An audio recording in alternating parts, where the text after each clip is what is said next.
Let's begin this newscast with all the latest coming in from the United States, as in the most high-stakes testimony in the Trump impeachment inquiry yet, the House heard a testimony from Gordon Sondland. Sondland is the U.S. diplomat who first discussed efforts to pressurize Ukraine directly with President Donald Trump. Now, Gordon Sondland, the U.S. ambassador to the EU, appeared before the House Intelligence Committee as he explained his shifting testimony.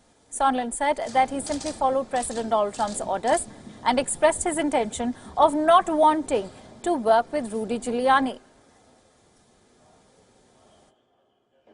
Secretary Perry, Ambassador Volker, and I worked with Mr. Rudy Giuliani on Ukraine matters at the express direction of the President of the United States.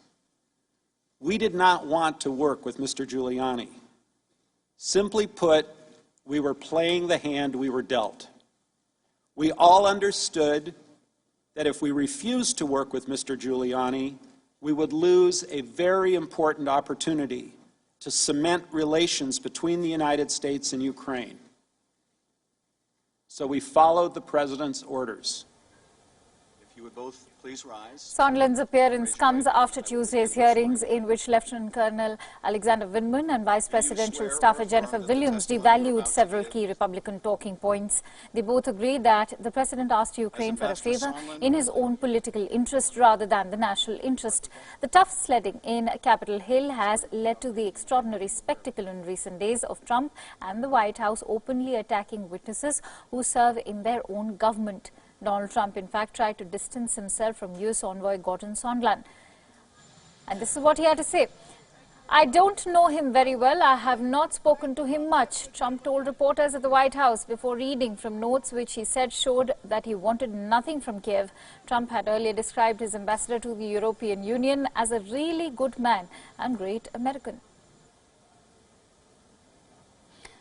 And for more details and perspective on this news story, earlier we spoke to Wion's correspondent Harry Houghton from Washington, D.C. Let's listen in to the information he had to share.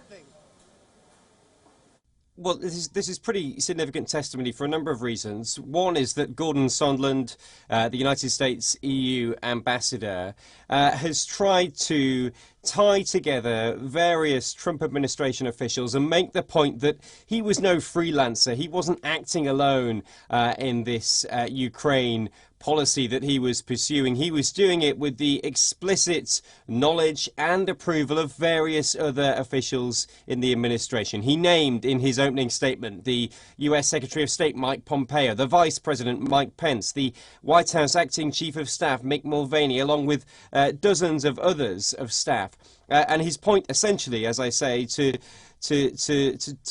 try and push the argument that that this Ukraine policy that he was pursuing was being done with the approval of the Trump administration. He also made clear that in his view there was a clear quid pro quo for Ukraine. That is, that the US policy was quite clear that in order for Ukraine to receive this vital military aid and a White House meeting with President Trump, Ukraine had to publicly announce that they would be opening up investigations into the 2016 election and to Joe Biden, the campaign rival of President Trump. This shoots some big holes in some of the defenses that Republicans have made so far, that there was no quid pro quo and that many of these diplomats, if they thought that was the case, were acting alone and weren't following President Trump's wishes. So a challenge here for Republicans to kind of reset their narrative and